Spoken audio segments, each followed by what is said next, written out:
يما شو طابخة؟ بامية. يما شو طابخة اليوم؟ بامية تبعت امبارح ودي اسخنها. بامية بامية. يما شو طبيخ اليوم؟ البامية اللي زادت ودي اعمل معها سلطة. هي ما ودها تخلص البامية. يما اكيد طبخة اليوم زيتشة. شو طبختنا اليوم؟ البامية المفرزة بالفريزر هسه بطولها وبسخنها. شو؟ يما انا جعان. شو فطور اليوم؟ الفطور اقولك طول البامية من الفريزر وسخنيها وافطري.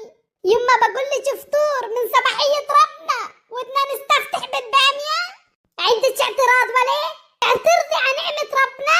اذا عندك اعتراض روحي على المطبخ وشمري ايديش واعملي اكل. مش راح تلاقي غير بامية بكل الثلاجة. بدك توكليها؟ يعني بدك توكليها.